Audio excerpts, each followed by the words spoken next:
മമ ശത്രുവിനാശായാം സന്ധ്യാദീപം ഭജാമ്യഹം എന്ന് കേട്ടിട്ടില്ലേ? ഗുരു എന്ന വാക്കിന് സംസ്കൃതത്തിൽ അർത്ഥം ഗും രുഗ്യതേ ഇതി ഗുരു എന്നാണ്. ഗും എന്ന് പറഞ്ഞാൽ അന്ധകാരം എന്നാണ് അർത്ഥം. ആരണ്യാന്തര ഗഹ്വരോദര തപസ്ഥാനങ്ങളിൽ സൈന്ധവോദാര ശ്യാമ മനോഭിരാമ. ഈ നിലപാട് എന്റെ ശരീരമാണോ ഗുരു, എന്റെ മനസ്സാണോ ഗുരു എന്നായിരിക്കണം. മനുഷ്യന്റെ ഏറ്റവും വലിയ ഇന്റലിജൻസ് കോഷ്യന്റ് ഈ ഭൂമിയിൽ ഉപയോഗിക്കുന്നത് ലോകത്ത് മനുഷ്യർക്ക് നന്മ വരാനാണോ തിന്മയുണ്ടാവാനാണോ? നിങ്ങൾ ആലോചിച്ച് നോക്കൂ.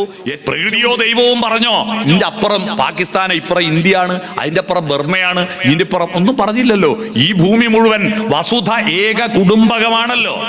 ഞാൻ നേരത്തെ പറഞ്ഞ പാട്ടില്ലേ, ഹരിശ്രീതൻ മുത്തുകൾ വിരൽ പൂവിൽ വിടർത്തിയ ഗുരുവിന്റെ ശ്രീപദങ്ങൾ വണങ്ങി ശിരസിൽ ഇരുമുടിക്കെട്ടുകളും താങ്ങി 18-ാം പടി കേറി ഭഗവാനെ തൊഴുമ്പോ.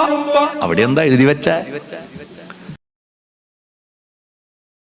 ഈ ഭാഗവത സപ്താഹി യജ്ഞം കഴിയുമ്പോ ഭഗവാന്റെ കഥകൾ കൂടുതൽ ഹൃദിസ്ഥമാക്കി നമ്മുടെ ഭക്തിയെ പരിപോഷിപ്പിച്ച് കൂടുതൽ ആഴത്തിലുള്ള ഭക്തിയിലേക്ക് നീങ്ങിക്കൊണ്ടു പോകാൻ മാത്രമായിട്ടല്ല ഈ ഭാഗവത സപ്താഹ യജ്ഞം നടത്തുന്നതെന്ന ബോധ്യം നിങ്ങൾക്ക് വേണം. നമ്മുടെ പുരാണ കഥകൾ, ആ പുരാണ കഥകളിലും ഇതിഹാസ ഗ്രന്ഥങ്ങളിലും എഴുതി വെച്ചിരിക്കുന്ന അതിൻ്റെ വ്യാഖ്യാനങ്ങൾ നമ്മൾ കാലത്തോടും ദേശത്തോടും എൻ്റെ വ്യക്തിത്വത്തോടും ചേർത്ത് വെച്ച് അതിനെ ഒരച്ച് കത്തിച്ച് പുതിയൊരു വെളിച്ചമുണ്ടാക്കി ആ വെളിച്ചത്തിൽ ഭക്തിയോടുകൂടി മുന്നോട്ട് പോകാൻ കഴിയുമ്പോൾ മാത്രമേ ഈ യജ്ഞങ്ങൾ കൊണ്ട് നമ്മുടെ നാടിനും നമ്മളുടെ ഉള്ളിനും എന്തെങ്കിലും നേട്ടമുണ്ടാകുന്നു. ഞാൻ പറഞ്ഞ വാക്കുകൾ ഒന്നുകൂടി ആവർത്തിക്കുക. ഇതിഹാസങ്ങളിലും പുരാണങ്ങളിലും പറഞ്ഞിരിക്കുന്ന കാര്യങ്ങൾ അതാത് കാലഘട്ടത്തോടും കാലത്തോടും ദേശത്തോടും ചേർത്തു വെച്ച് വായിക്കണം. ആ കാലവും ദേശവും ചേർത്ത് കഴിഞ്ഞാൽ നമ്മുടെ വ്യക്തിത്വം, നമ്മുടെ ചിന്തകൾ, നമ്മുടെ സ്വഭാവങ്ങൾ, നമ്മുടെ പ്രതികരണങ്ങൾ അതിനോടും ചേർത്ത് വായിക്കണം. അങ്ങനെ വായിക്കുമ്പോൾ കഴിഞ്ഞ വർഷം ഭാഗവത സപ്താഹത്തിൽ പങ്കെടുത്തിട്ട് ഇതെല്ലാ പാരായണവും കേട്ട നിങ്ങൾക്ക് ഈ വർഷം കേൾക്കുമ്പോൾ കഴിഞ്ഞ വർഷം കേട്ടതുപോലെ തന്നെയാണ് ബോധ്യപ്പെട്ടതെങ്കിൽ ഒരു വർഷം നിങ്ങൾക്ക് നഷ്ടപ്പെട്ടു എന്നാണ്. ഒരു വർഷം നിങ്ങളുടെ ഉള്ളിൽ ഒരു മാറ്റവും ഉണ്ടായിട്ടില്ല. ഒരു വർഷം നിങ്ങൾ കാലത്തിനും ദേശത്തിനും ഒരു സംഭാവനയും അങ്ങോട്ടും കൊടുത്തിട്ടില്ല, അതിൽ നിന്നൊരു സംഭാവന ഇങ്ങോട്ടും എടുത്തിട്ടില്ല എന്നാണ് കഴിഞ്ഞ വർഷം കേട്ട കഥ തന്നെ ഇക്കൊല്ലവും കേൾക്കുമ്പോൾ ഉണ്ടാവുന്നത്. ഓരോ വർഷം വായിക്കുമ്പോഴും ഓരോ തവണ വായിക്കുമ്പോഴും പുതിയ കഥയായിട്ട് പുതിയ അറിവുകളിലേക്ക് പോകാൻ കഴിയുന്നത് കൊണ്ടാണ് അതിനെ ഇതിഹാസങ്ങൾ എന്ന് പറയുന്നത്. ഇതിഹാസ കൃതികളുടെ പ്രത്യേകത, രാമരാവണ യുദ്ധത്തിൽ രാവണ സൈന്യത്തോട് രാമൻ ഒറ്റക്ക് നിന്ന് പൊരുതുന്ന അവസരത്തിൽ ഓരോ രാക്ഷസനും തോന്നിയിരുന്നു ഇതെന്നോടാണ് യുദ്ധം ചെയ്യുന്നതെന്ന്. രാമൻ എന്നോടാണ് യുദ്ധം ചെയ്യുന്നതെന്ന്. അത്തരത്തിൽ എല്ലാ രാക്ഷസന്മാരോടും ഒരാൾ തന്നെ പലതായി മാറി യുദ്ധം ചെയ്യുന്ന ഒരു കരുത്തിനെ പറ്റിയിട്ട് രാമായണത്തിൽ വർണ്ണിക്കുന്നുണ്ട്. അതുപോലെ ഈ ഭാഗവതം വായിച്ചു കൊണ്ടിരിക്കുമ്പോൾ, അത് വ്യാഖ്യാനിച്ചു കൊണ്ടിരിക്കുമ്പോൾ അതിലുള്ള മനഃശാസ്ത്രപരവും ജീവിതപരവുമായിരിക്കുന്ന പല പ്രശ്നങ്ങൾ പറഞ്ഞുകൊണ്ടിരിക്കുമ്പോൾ ഓരോരുത്തർക്കും തോന്നണം ഇത് എന്നോട് മാത്രം പറയാനാണെന്ന്, ഇത് എന്നെ ഉദ്ദേശിച്ചിട്ടാണ് യജ്ഞാചാര്യൻ പറയുന്നതെന്ന് എനിക്ക് ബോധ്യപ്പെടണം. പക്ഷെ നമ്മുടെ ഒരു കുഴപ്പം, നമ്മൾ എന്തു പറഞ്ഞാലും അത് ഞാനൊഴിച്ച് മറ്റുള്ളവർക്ക് മാത്രം ബാധകമാണ് എന്ന മട്ടിൽ നമ്മൾ ഇതെല്ലാം കമിഴ്ത്തിവെച്ച പാത്രത്തിൽ ഒഴിക്കുന്ന വെള്ളം പോലെയാണ് എല്ലാം കേൾക്കുന്നത്. അതാണ് പ്രശ്നം. കമിഴ്ത്തിവെച്ച പാത്രത്തിൽ 1000 പാത്രം വെള്ളം ഒഴിച്ചാലും ഒരു തുള്ളി പോലും ശേഷിക്കുകയില്ല. എന്നാൽ മലർത്തിവെച്ച പാത്രത്തിൽ ഒഴിച്ച അല്പം വെള്ളമായാലും അത് നമുക്ക് ഉപകാരപ്രദമാകും. അതുകൊണ്ട് മലർത്തി വെക്കേണ്ടത് നമ്മുടെ ഇതിഹാസ പുസ്തകമല്ല, മലർത്തി വെക്കേണ്ടത് നമ്മുടെ ഹൃദയ പുസ്തകമാണ്, നമ്മുടെ മനോപുഷ്പമാണ്, മനോപുസ്തകമാണ്. നമ്മുടെ മസ്തകത്തിൽ പുസ്തകം ചേർന്നത് കൊണ്ടാണ് നമ്മൾ മനുഷ്യനായത്. മനുഷ്യന്റെ മസ്തകത്തേക്കാൾ എത്രയോ വലിപ്പമുള്ളതാണ് ആനയുടെ മസ്തകം. പക്ഷെ ആനയുടെ മസ്തകത്തോട് പുസ്തകം ചേരാത്തത് കൊണ്ട് കുഞ്ഞുണ്ണി മാഷ് പറഞ്ഞല്ലോ, വായിച്ചില്ലെങ്കിലും ആനയും വളർന്നു, വായിച്ച പാപ്പാനും വളർന്നു. വായിച്ചാലും വളരും, വായിച്ചില്ലേക്കും വളരും. പക്ഷേ പാപ്പാൻ മാതംഗശാസ്ത്രം എന്ന പുസ്തകം വായിച്ചത് കൊണ്ട് ഈ ആനയെ വളയാൻ, ആനയെ മെതിക്കാൻ, ആനയെ കൊണ്ട് പണിയെടുപ്പിക്കാൻ പറ്റുന്ന വിളഞ്ഞ പുള്ളിയായി. പാപ്പാൻ വിളഞ്ഞ പുള്ളിയായി. എന്നാൽ ആന ഈ പാപ്പാൻ പറയുമ്പോൾ മുമ്പിൽ വളയുന്ന ആളായി. വളയും. അപ്പൊ വായിച്ചില്ലേ വളയും, വായിച്ചാൽ വിളയും എന്ന് പറഞ്ഞതിന്റെ അർത്ഥം മനസ്സിലായില്ലേ? വിഷയം നമ്മൾ ഇതൊക്കെ കേന്ദ്രീകരിക്കുന്നത് മനസ്സിലേക്കാണ്. ആ മനസ്സാകുന്ന പാത്രം മലർത്തി വെക്കാൻ കഴിയുന്നുണ്ടോ എന്നതാണ് ചോദ്യം. ഈ ലോകം വളർന്നത് നമ്മുടെ മനസ്സാകുന്ന പാത്രം മലർത്തി വെച്ചപ്പോഴാണ്. മനുഷ്യൻ മനുഷ്യനാകുന്നതിന് മുമ്പ് മൃഗാദി ജന്തുക്കളിൽ ഒന്നായിട്ട് നടന്നിരുന്ന കാലം. ആ കാലത്ത് അവന് വിശപ്പുണ്ടായിരുന്നു, ഭക്ഷണം അന്വേഷിച്ചിരുന്നു. അവന് കാമമുണ്ടായിരുന്നു, ഇണയെ അന്വേഷിച്ചിരുന്നു. അവൻ ഉറക്കം വന്നിരുന്നു, അവൻ ഉറങ്ങാൻ ഇടം അന്വേഷിച്ചിരുന്നു. അവന് വിസർജിക്കാൻ തോന്നിയിരുന്നു, വിസർജിച്ചിരുന്നു. ഈ പ്രക്രിയകളെല്ലാം അവൻ തോന്നുന്നത് അവന്റെ മനസ്സിൽ ചിന്തകൾ ഉണ്ടായതുകൊണ്ടാണ്. പക്ഷെ ആ ചിന്തകളെ ഉണ്ണണം, ഉറങ്ങണം, ഉണ്ണിയുണ്ടാക്കണം, വിസർജിക്കണം എന്ന ചിന്തകളെ മാറ്റിയിട്ട് അതിനപ്പുറത്തേക്ക് ശരീരത്തിന്റെ ചോദനകളിൽ നിന്ന് മാറിയിട്ട് ആ ശരീരത്തിലേക്ക് കമിഴ്ത്തി വെച്ചിരിക്കുന്ന ഒരു പാത്രമായിരുന്ന അവന്റെ മനസ്സിനെ ഈ പ്രപഞ്ചത്തിലേക്ക് മലർത്തി വെക്കാൻ ആരംഭിച്ചപ്പോഴാണ് മനുഷ്യൻ ഉണ്ടാകുന്നത്. മൃഗങ്ങളുടെ മനസ്സ്, മൃഗങ്ങൾക്കെല്ലാം മനസ്സുണ്ട്, അവർക്കെല്ലാം ബുദ്ധിയുണ്ട്. ഇപ്പൊ ഒരു റോഡിലൂടെ ഒരു ബൈക്ക് പോകുമ്പോ ഒരു പട്ടി, റോഡിൽ കിടന്ന പട്ടിക്ക് ബൈക്ക് പോകാൻ സ്ഥലമുണ്ടെങ്കിൽ കിടന്നിറക്കെന്ന് എഴുന്നേക്കൂല. എന്നാ ഒരു ലോറിയാണ് വന്നതെങ്കിൽ ആ പട്ടി എഴുന്നേറ്റ് മാറിക്കൊടുക്കും. അപ്പൊ അതിന്റെ അർത്ഥം ബൈക്കിന്റെ വീതി എത്രയാന്ന് ലോറിന്റെ വീതി എത്രയാന്നും പട്ടിക്കറിയാന്നല്ലേ? അപ്പൊ കണക്കറിയാലോ പട്ടിക്ക്. ബൈക്കിന്റെ വീതി എത്രയേ വേണ്ടു അതിനറിയാം. ലോറിക്ക് കുറച്ചുകൂടി വീതി വേണം, അതുകൊണ്ട് ഞാൻ എഴുന്നേറ്റ് കൊടുക്കണമെന്ന് അതിനറിയാമല്ലോ. അപ്പൊ അതിന് മനസ്സുണ്ടല്ലോ. പക്ഷിമൃഗാദികൾക്കെല്ലാം മനസ്സുണ്ട്. പക്ഷെ ഈ മനസ്സെല്ലാം കമിഴ്ത്തി വെച്ചിരിക്കുന്നത് ശരീരത്തിലേക്കാണ്. ശരീരമാണ് ഗുരു. ഈ ഗുരുത്വം ഗുരുത്വം എന്ന് നിങ്ങൾ കേട്ടിട്ടുണ്ടാകും ഇല്ലേ?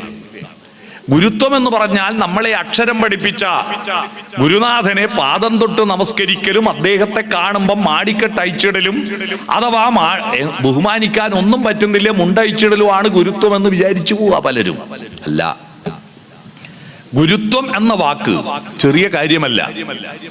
ഗുരു എന്ന വാക്കിന് സംസ്കൃതത്തിൽ അർത്ഥം ഗും രുഗ്യതേ ഇതി ഗുരു എന്നാണ്. ഗും എന്ന് പറഞ്ഞാൽ അന്ധകാരം എന്നാണ് അർത്ഥം. അന്ധകാരം പ്രവേശിക്കുന്നത് തടഞ്ഞു നിർത്തുന്ന പട്ടാളക്കാരനാണ് ഗുരു. എന്താണ് അന്ധകാരം? മൃഗതൃഷ്ണ. മനഃശാസ്ത്രജ്ഞന്മാർ പറയുന്നത് മനുഷ്യ ശരീരത്തിലെല്ലാം ഒരു തൃഷ്ണയുണ്ട്. ആ തൃഷ്ണയാണ് കാമക്രോധ ലോഭ മോഹ മത മത്സര്യങ്ങൾ എന്ന് കേട്ടിട്ടില്ലേ? ആ തൃഷ്ണകൾ നമ്മുടെ ഉള്ളിലുണ്ട്. അതാണ് നമ്മുടെ ശത്രു. അതാണ് നമ്മുടെ ശത്രു. വലിയ പണം ചെലവാക്കി ശത്രു സംഹാര പൂജ നടത്തി ഒരാൾ. ശത്രു സംഹാര പൂജ നടത്തിയിട്ടും ഒരു മാസം കഴിഞ്ഞിട്ടും ആ പൂജേന്റെ റെസീറ്റ് മുറിച്ച ആ വഴിപാടുകാരനോടും പൂജ നടത്തിയ പൂജാരിയോടും വന്ന് ചോദിച്ചു, ഞാൻ ഈ പൂജ നടത്തിയിട്ട് ഞാൻ ഉദ്ദേശിച്ച ആൾ ഇപ്പോഴും ഒരു പ്രശ്നമില്ലാതെ നടക്കുന്നുണ്ടല്ലോ. അയാളെ ഉദ്ദേശിച്ചിട്ട് അപ്പോ പൂജാരി പറഞ്ഞു, അപ്പൊ നീ ദൈവത്തിന് കൊട്ടേഷൻ കൊടുത്തതെന്ന് ഞാൻ മനസ്സിലാക്കിയിട്ടില്ല. ദൈവത്തിന് കൊട്ടേഷൻ കൊടുക്കുക, എന്റെ ശത്രുവിനെ കൊല്ലാൻ വേണ്ടിയിട്ട് കാശ് കൊടുത്തതാണ് വഴിപാട് എന്നാ ഇവൻ ധരിച്ചു വെച്ചിരിക്കുന്നത്. മമ ശത്രു വിനാശായാം സന്ധ്യാദീപം ഭജാമ്യഹം എന്ന് കേട്ടിട്ടില്ലേ? എവിടെയാ ശത്രു? ഈ ഭൂമിയിൽ മനുഷ്യൻ ഒരിടത്തും ഒരു ശത്രുവുമില്ല. അവന്റെ ശത്രു അവന്റെ ഉള്ളിലാണ്. ഇസ്രായേൽ ഇപ്പൊ ഹമാസിലേക്ക് ബോംബിടുന്നത്, അവിടെ കലാപം നടക്കുന്നത്, ആ ശത്രു ആരാ? നെത്യാഹു എന്ന് പറയുന്ന മനുഷ്യന്റെ ഉള്ളിലുള്ള കോപമാണ് ശത്രു, വിദ്വേഷമാണ് ശത്രു, വെറുപ്പാണ് ശത്രു. ആ ശത്രുവിനെ സംഹരിക്കാൻ പറ്റാത്തത് കൊണ്ടാണ് കൊച്ചുകുട്ടികളെ പോലും കൊന്നു തള്ളുന്നത്. ഉള്ളിലുള്ള ശത്രുവിനെ സംഹരിക്കാൻ കഴിയാത്തത് കൊണ്ടാണ്. ആ ഉള്ളിലുള്ള ശത്രുവാണ് ഇരുട്ടെന്ന് പറയുന്നത്. ആ ഇരുട്ട് ഉള്ളിൽ പ്രവേശിച്ചു കഴിഞ്ഞാൽ അതിനെ പുറത്തു കളയാൻ ഒരു സൂത്രമുണ്ട്. ആ പുറത്തു കളയാനുള്ള സൂത്രം നമ്മൾ ഉപയോഗിക്കുന്നുണ്ട്. പക്ഷെ നമ്മൾ ഉപയോഗിക്കുന്നതൊന്നും എന്തിനാണെന്ന് ഓർമ്മയില്ല. നമ്മൾ എന്തിനാണ് ചെയ്യുന്നതെന്ന് ഓർമ്മയില്ല.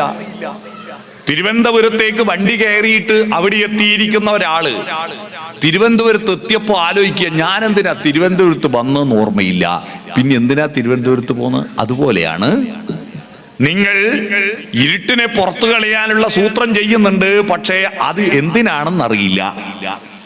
രാശബ്ദോച്ചാരണ മാത്രേണ മുഖാൻ നിര്യന്തി പാതക പുനഃപ്രവേശ ഭീര്യാജ മകാരശ്ച കവാടവേൽ.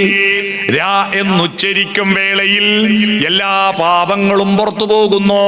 പുറത്തുപോയ പാപങ്ങൾ തിരിച്ചുള്ളിൽ പ്രവേശിക്കാതിരിക്കാൻ മ എന്ന് വയപൊട്ടുന്നു.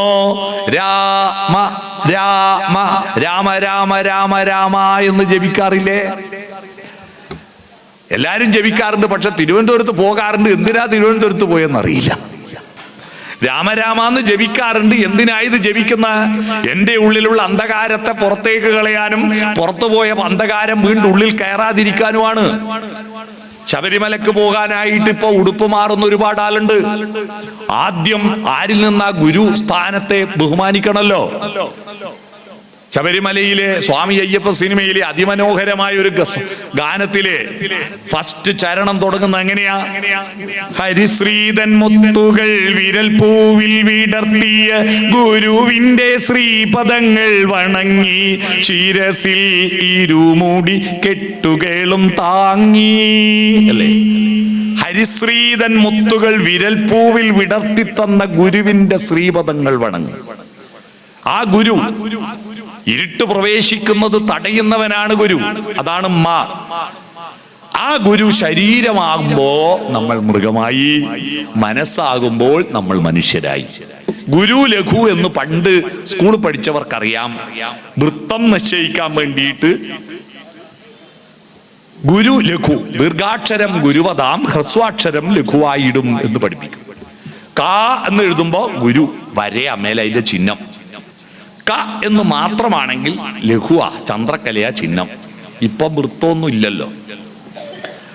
അപ്പോ ഈ ഗുരുവും ലഘുവും പണ്ട് പഠിപ്പിക്കും. ഗുരു എന്ന് പറഞ്ഞാൽ വലുത്, ലഘു എന്ന് പറഞ്ഞാൽ ചെറുത്. പ്രകൃതിയുടെ നിയമം വലിയത് ചെറുതിനെ നിയന്ത്രിക്കുക എന്നതാണ്. വലുത് ചെറുതിനെ നിയന്ത്രിക്കുക. നമ്മളൊരു ചെറിയ കുട്ടി, ആ കുട്ടിയെയും കൊണ്ട് ഈ ഉത്സവ സ്ഥലത്തേക്ക് വരുമ്പോ കുട്ടി റോഡിലേക്ക് ഓടുക. ഇപ്പൊ വലിയ ആളുകള് ഓടിക്കോട്ടെ, എന്തോ ചെയ്തോട്ടെ എന്നല്ലല്ലോ, ഇങ്ങോട്ട് വാ നിയന്ത്രിക്കുമല്ലോ. നിയന്ത്രിച്ചിട്ടും ഈ കുട്ടി അതനുസരിക്കാതെ റോഡിലേക്ക് പോയാൽ ഉടനെ പറയും എന്താ? കുരുത്തക്കേട് എന്ന് പറയും. കുരുത്തക്കേട് എന്ന് പറഞ്ഞാൽ എന്താ? ഗുരു ലഘുവിനെ പിടിച്ചു വലിക്കുമ്പോ ആ ഗുരുവിനെ അംഗീകരിക്കാതിരിക്കുന്നത് ഗുരുത്വക്കേട്. അതാണ് കുരുത്തക്കേടായത്. മനസ്സിലായോ? ഗുരുത്വക്കേടാണത്. ഭൂമി വലിയതാണ്, ആപ്പിള് ചെറുതാണ്. ആ ചെറിയ ആപ്പിളിനെ ഭൂമി വലിയ ആപ്പിള് പിടിച്ചു വലിക്കുന്നത് കൊണ്ടാണ് താഴോട്ട് വന്നതും ഐസക് ന്യൂട്ടന്റെ തലയിൽ കൊണ്ടതും. ഐസക് ന്യൂട്ടൻ ആപ്പിളിനോട് ചോദിച്ചു, നീ എന്താ എന്നോട് ഇത്ര വിരോധം എന്റെ തലയിൽ വീണത്? അപ്പൊ ആപ്പിള് പറഞ്ഞു, എനിക്കൊരു വിരോധമില്ല, എന്റെ മരവുമായിട്ടുള്ള ബന്ധം അറ്റപ്പോ താഴെ നാരോ പിടിച്ചു വലിച്ചു, ഞാൻ വലിച്ച വഴിയിലേ പോയി. പോയ വഴിയിൽ നിങ്ങൾ ഇരുന്ന കൊണ്ട് നിങ്ങളുടെ തലയിൽ വീണു, അത്രയേ ഉള്ളൂ, അല്ലാതെ എനിക്ക് നിങ്ങളോട് വിരോധമില്ല. നെക്സ്റ്റ് ക്വസ്റ്റ്യൻ, അടുത്ത ചോദ്യം ഭൂമിയോട് ചോദിച്ചു, അതാരാടാ പിടിച്ചു വലിച്ചത്? അപ്പൊ ഭൂമി പറഞ്ഞു, ഞാൻ പിടിച്ചു വലിച്ചതാ. എല്ലാ ഗുരുവും ലഘുവിനെ പിടിച്ചു വലിക്കും.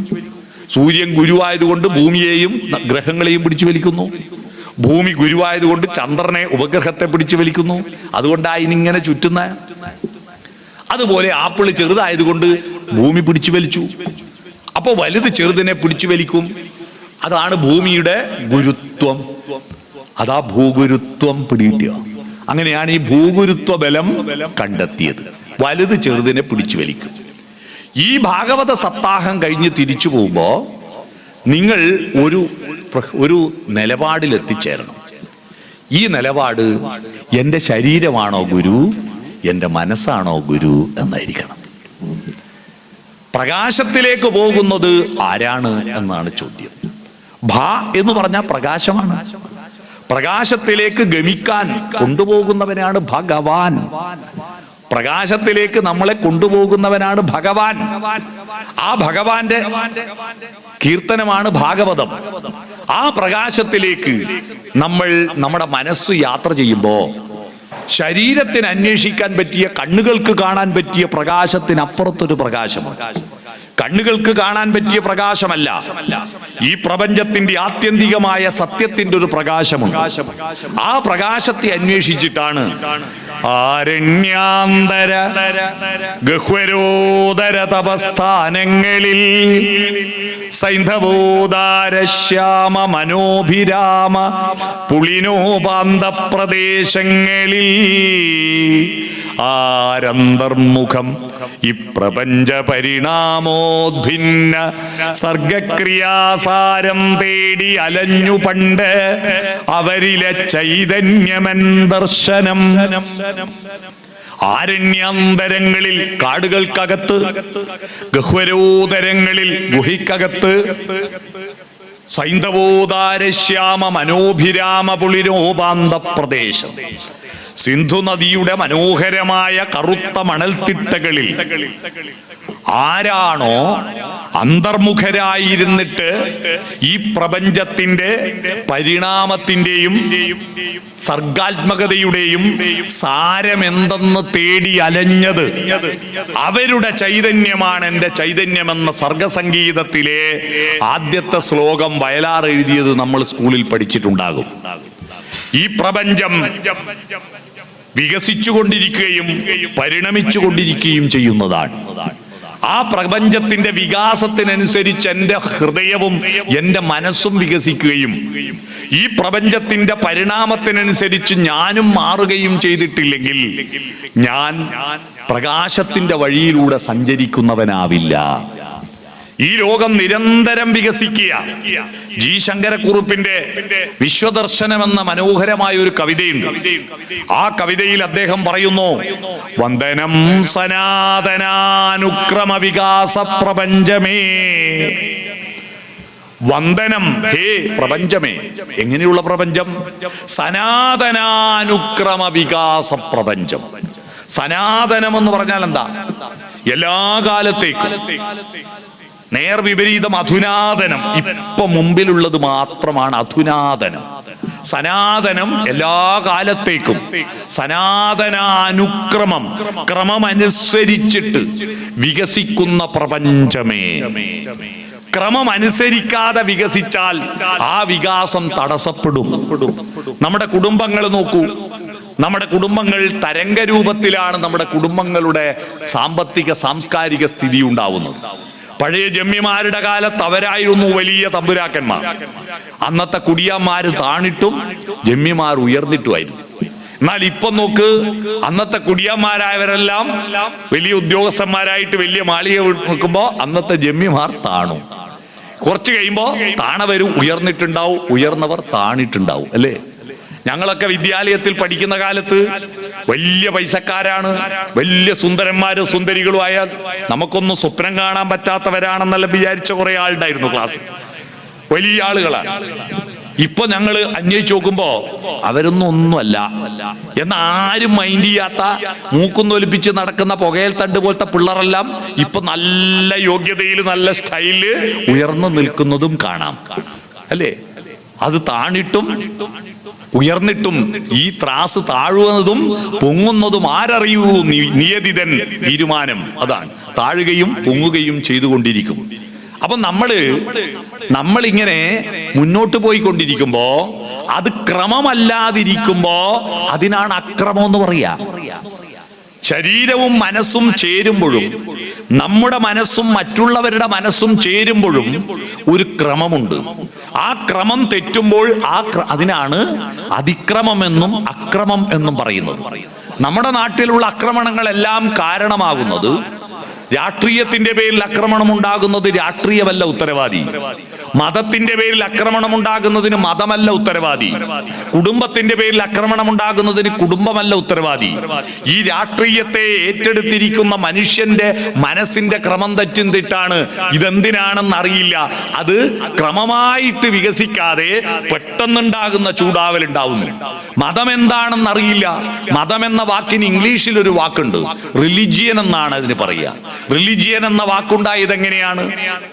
മനുഷ്യർ ബുദ്ധി കിട്ടി, പക്ഷേ മത്സര്യ ബുദ്ധിയോടുകൂടി മൃഗങ്ങളെ പോലെ, മൃഗങ്ങൾക്ക് മത്സര്യ ബുദ്ധി ഉണ്ടെങ്കിലും സൂത്രപ്പണിയില്ല.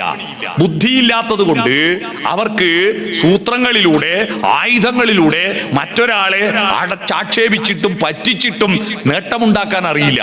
മനുഷ്യൻ ബുദ്ധി കിട്ടിയപ്പോ അവൻ ആദ്യം തന്നെ പലപ്പോഴും ഉപയോഗിച്ചത് മറ്റുള്ളവരെ പരാജയപ്പെടുത്താനുള്ള സൂത്രങ്ങളാണ്.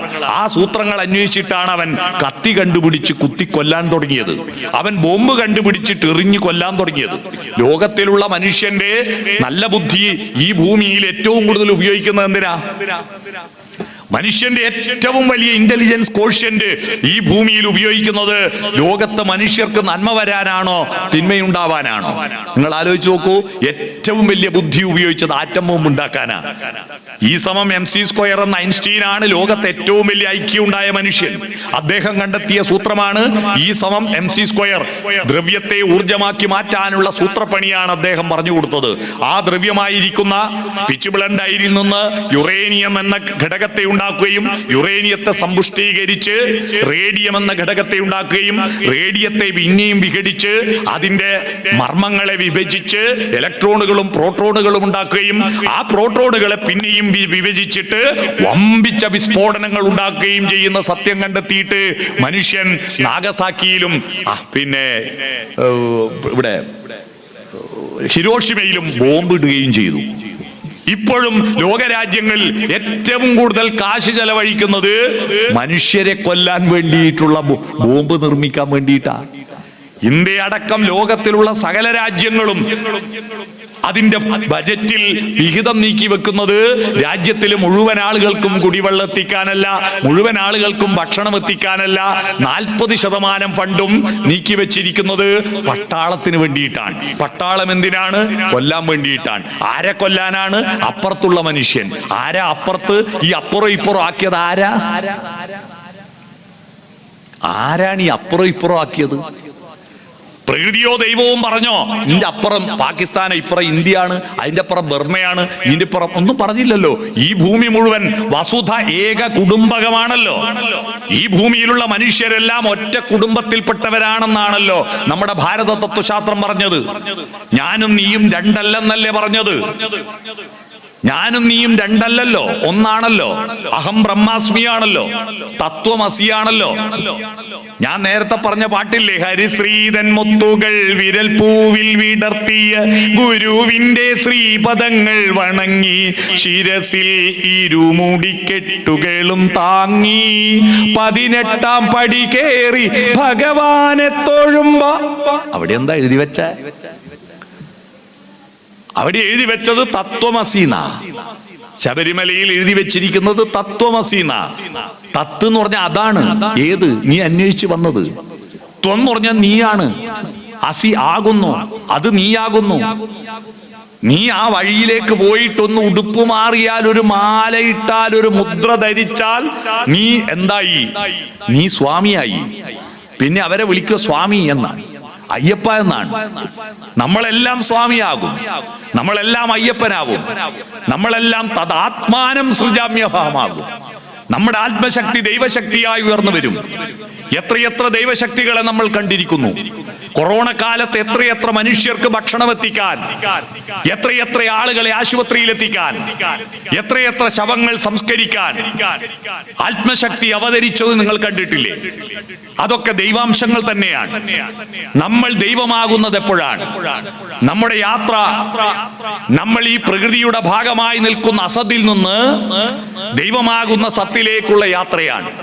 അതാണ് അസതോമാ സദ്ഗമയ. ആ സത്താണ് തിരിച്ചറിയാൻ കഴിയുന്ന ഒരേ ഒരു ജന്തു മനുഷ്യനാണ്. ഈ പ്രപഞ്ചത്തിലും എല്ലായിടത്തും നിറഞ്ഞു നിൽക്കുന്ന, നമ്മളെല്ലാം കൂട്ടിയിണക്കുന്ന ഒരു സത്ത്. ആ സത്തിനെ തിരിച്ചറിയാൻ കഴിഞ്ഞതുകൊണ്ടാണ് നമ്മൾ മൃഗമല്ലാതായി മാറിയത്. പ്രപഞ്ചത്തിലെല്ലാം നിറഞ്ഞു നിൽക്കുന്ന ഒരു പരമാത്മാവും എന്നിലിരിക്കുന്ന ഈ ജീവാത്മാവും, ഈ ജീവനും പരമാത്മാവും തമ്മിൽ കണക്ഷൻ ഉണ്ട്. ഞാനിത് സ്വന്തമായിട്ട് ഏടുന്നു വാങ്ങിക്കൊണ്ടൊന്നല്ല. എന്റെ ജീവാത്മാവ് എന്റെ അമ്മയിൽ നിന്ന് വന്നതാണ്. എന്റെ അമ്മയുടെ ജീവാത്മാവ് നാരായണി അമ്മയിൽ നിന്ന് വന്നതാണ്. അവരുടെ ആത്മാവ് അമ്മാളു അമ്മയിൽ നിന്ന് വന്നതാണ്. അവരുടെ ആത്മാവ് അവരുടെ അമ്മയിൽ നിന്ന് വന്നതാണ്. അപ്പോ ഈ പ്രപഞ്ചത്തിൽ ആദ്യത്തിലുണ്ടായ ഓരോ ജീവഗണത്തിലും ഉണർന്നുദ്ദീപ്തമായി ധർമ്മ സംസ്കാരോപാസന ശക്തിയായി ഒരു മാസ്മരിക ലോകമുണ്ട്. ഓരോ ജീവഗണത്തിലും ഒരു മാസ്മരിക ലോകമുണ്ട്. ആ മാസ്മരിക ലോകത്തിൽ ഒരു നാനോ ടെക്നോളജിയിൽ, ഒരു മൈക്രോയിൽ ഒരു മാക്രോയിനെ കാണിക്കാൻ ശ്രീബുദ്ധൻ എത്ര പറഞ്ഞു കൊടുത്തിട്ട് ശിഷ്യന്മാർക്ക് മനസ്സിലാവുന്നില്ല. അപ്പോഴാണ് ശിഷ്യനോട് പറഞ്ഞത് ഒരു ആലിന്റെ കുരു എടുത്തുകൊണ്ട് വരാൻ. വളരെ ചെറിയതാണ് ആലിന്റെ കുരു. ആ ആലിന്റെ കുരു വിഘടിക്കാൻ പറഞ്ഞു. വിഘടിച്ചു. അതിനൊക്കെ താൽമരം ഉണ്ടോ? ഇല്ല. എന്നാൽ ആ ആൽമരം നട്ടു നോക്കൂ. നട്ടാൽ മുളച്ചു വരും. മുളച്ചാൽ അതൊരു ആൽമരമാവുന്നില്ലേ? ഉണ്ട്. അപ്പോ ഓരോ ജീവഗണത്തിലും ഒരു മാസ്മരിക ലോകമില്ലേ? ഉണ്ട്. ആ മാസ്മരിക ലോകം നമ്മൾ കണ്ടെത്താൻ പരിശ്രമിക്കുമ്പോഴാണ് നമ്മൾ മനുഷ്യനാവുന്നേ. അല്ലാതെ എന്തെങ്കിലും ഒന്ന് കണ്ടാൽ എനിക്ക് തിന്നാനുള്ള വിഭവമാണോ, എനിക്ക് പണമുണ്ടാക്കാനുള്ള വിഭവമാണോ എന്ന് മാത്രം ചിന്തിക്കുമ്പോൾ നമ്മൾ മൃഗമാകും. ഒരു മനുഷ്യനെ കണ്ടാൽ ഉടൻ തന്നെ ആ മനുഷ്യനെ കണ്ടാൽ നമുക്കെന്താ? ആ മനുഷ്യന്റെ അകത്തൊരു പോസിറ്റീവ് എനർജി ഉണ്ടോ? എന്റെ പോസിറ്റീവ് എനർജിയും ആ പോസിറ്റീവ് എനർജിയും തമ്മിൽ കണക്ഷൻ ആവുന്നുണ്ടോ? ഞങ്ങൾ തമ്മിൽ ഊസാക കണ്ടെത്താൻ പറ്റുന്നുണ്ടോ? അതാ ചോദ്യം. ഊസാക അറിയാവോ? LCM 9ന്റെയും 12ന്റെയും ഊസാക അറിയാവോ? 9നെ 3 കൊണ്ട് ഹരിച്ചാലും 12നെ 3 കൊണ്ട് ഹരിച്ചാലും ശിഷ്ടമില്ല. അതുകൊണ്ട് 9ന്റെയും 12ന്റെയും ഊസാക 3ആണ്. നമ്മളെല്ലാം പൊരുത്തപ്പെടുന്ന ഒരു ഊസാകയുണ്ട്. ആ ഊസാക കണ്ടെത്താൻ പറ്റാത്തത് കൊണ്ടാ തമ്മിലടിക്കുന്ന, തമ്മിൽ വെറുക്കുന്ന. നമ്മുടെ വീടുകളെല്ലാം നെഗറ്റീവ് ഊർജം ഉൽപ്പാദിപ്പിക്കുന്ന കേന്ദ്രങ്ങളാവുന്നു. നിങ്ങളുടെ മനസ്സിൽ എത്ര നെഗറ്റീവ് ഊർജമുണ്ടോ, നിങ്ങൾ എത്ര ഭാഗവതം കേട്ടാലും ഈ നെഗറ്റീവിനോട് എത്ര പോസിറ്റീവ് കുടിച്ചാലും ഫലം നെഗറ്റീവേ ആവും. നിങ്ങളുടെ മനസ്സിൽ നെഗറ്റീവ് ഉണ്ടെങ്കിൽ എത്ര നല്ല വാക്കുകൾ കേട്ടാലും അതെല്ലാം അവസാന നെഗറ്റീവിൽ ചെന്ന് ചേരും. നിങ്ങളുടെ മനസ്സിൽ നെഗറ്റീവ് ഉണ്ടോ എന്ന് കണ്ടെത്താൻ എന്താ മാർഗം? കോട്ടക്കൽ മിംസ് ഹോസ്പിറ്റൽ, ആ ഹോസ്പിറ്റലിൽ 3300 രൂപ കൊടുത്താൽ ഒരു സ്കാനിങ് ഉണ്ട്. ന്യൂറോ സർജനെ കാണിച്ചിട്ട് തലയിലെല്ലാം ഇതെല്ലാം കുത്തി ഹാർട്ടിന്റെ ഈ ECG എടുക്കുന്ന മിഷനെല്ലാം വെച്ചിട്ട് അവരതിൽ കാണിക്കും ഓരോ ആളുടെ ചിന്ത. ഓരോന്ന് പറയുമ്പോൾ അവരുടെ പ്രതികരണങ്ങൾ കേട്ടിട്ട് ആ പ്രതികരണങ്ങൾക്കനുസരിച്ചിട്ട് അവരുടെ തലച്ചോറിലുള്ള ചലനങ്ങൾ രേഖപ്പെടുത്തിയിട്ട് നിങ്ങളുടെ തലയിൽ നെഗറ്റീവ് ആണോ പോസിറ്റീവ് ആണോ എന്ന് കണ്ടെത്തി തരും. നമ്മൾ ഈ ചുറ്റുവട്ടമുള്ളതിന് എല്ലാം നെഗറ്റീവായിട്ടല്ലേ കാണുന്നത്. വഴിയിലൂടെ ആരെങ്കിലും ഒരാൾ നടന്നു പോകുന്നു, ആ മനുഷ്യന് 99% നന്മയുണ്ട് എല്ലാവരുടെ ഉള്ളിൽ. പക്ഷെ 1% തിന്മയുണ്ടാവും. കാരണം നമ്മൾ ഈ പ്രകൃതിയിലുള്ള എല്ലാ ഭക്ഷണവും കഴിക്കുമ്പോൾ സ്വാഭാവികമായിട്ട് നമുക്ക് മൃഗതൃഷ്ണയുണ്ടാകും. അതിന്റെ ഭാഗമായി നമുക്ക് ചില അബദ്ധങ്ങൾ പറ്റിയിട്ടുണ്ടാവും. ചിലപ്പോൾ വർത്തമാനം പറയുമ്പോൾ സ്ലിപ്പ് ഓഫ് ടങ് ഉണ്ടാകും. അതിന്റെ പേരിൽ അതാരാ പോകുന്നു? നാരായണൻ. അതേതാ മുതലെന്നറിയോ? മഹാവൃത്തിയോട്ടോന ഓന്റെ കുറ്റെല്ലാം പറഞ്ഞു. കുറച്ച് കഴിഞ്ഞപ്പോ ഗോവിന്ദൻ വരുന്നു. ഗോവിന്ദൻ അതിലും മോശ. മജീദ് പോന്നു, സെബാസ്റ്റ്യൻ പോന്നു, എല്ലാരും മോശ.